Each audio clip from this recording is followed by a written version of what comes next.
ভাই ও বোনেরা, আজ আমরা যে বিষয়টি নিয়ে কথা বলবো তা শুধু রাজনীতি নয়।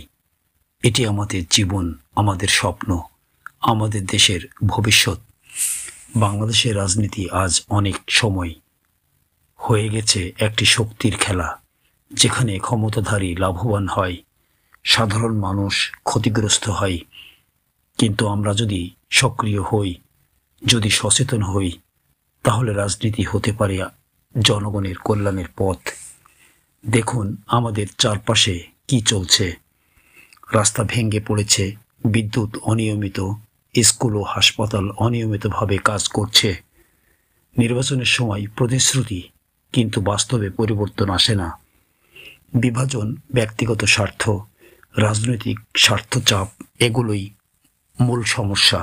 ফলাফল, আমাদের স্বপ্ন, আমাদের শিশুদের ভবিষ্যৎ, আমাদের দেশের উন্নয়ন সবই ক্ষতির মুখে। এটাই হলো রাজনীতির অবক্ষয়, কিন্তু এটিকে আমরা বদলাতে পারি। কার লাভ হচ্ছে? ক্ষমতাধারী রাজনীতিবিদ এবং প্রভাবশালী মহল। তারা ভোটের আগে মিথ্যা প্রতিশ্রুতি দেয়, ক্ষমতা ধরে রাখে, সাধারণ মানুষ ক্ষতিগ্রস্ত হয়, কিন্তু সচেতন না হলে তাদের ক্ষতি চলতেই থাকে। এটি আমাদের শিক্ষা দেয়, যদি আমরা সক্রিয় না হই, রাজনীতি আমাদের শত্রু হয়ে যাবে। আমি একটু গল্প বলি।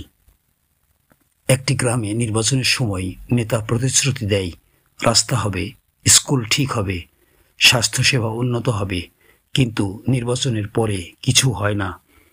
মানুষ হতাশ হয়, অভিযোগ করে, কিন্তু সক্রিয় হয় না।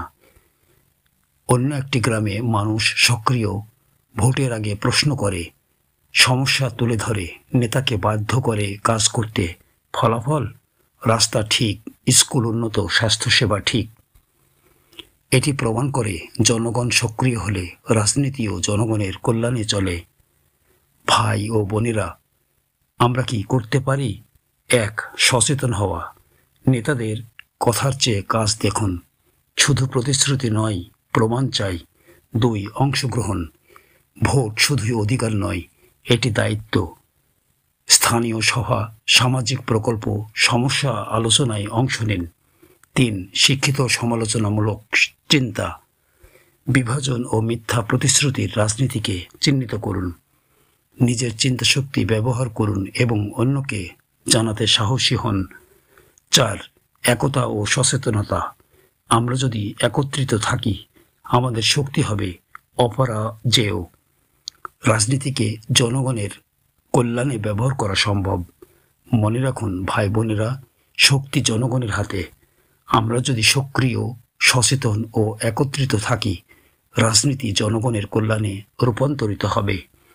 আমাদের দেশ ইতিমধ্যেই অসংখ্য চ্যালেঞ্জ মোকাবেলা করছে, কিন্তু আমাদের অংশগ্রহণের মাধ্যমে আমরা দেশকে নতুন দিশা দেখতে পারি।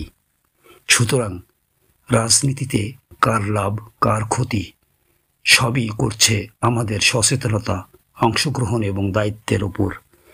বসে থাকলে ক্ষতি হবে। সক্রিয়, সচেতন ও সাহসী হলে রাজনীতি হবে দেশের জন্য। ভাই বোনেরা, নিজের দেশকে ভালোবাসুন, জানুন, শিখুন, অংশগ্রহণ করুন। স্লোগান, জনগণের জন্য রাজনীতি, দেশ হবে উজ্জ্বল।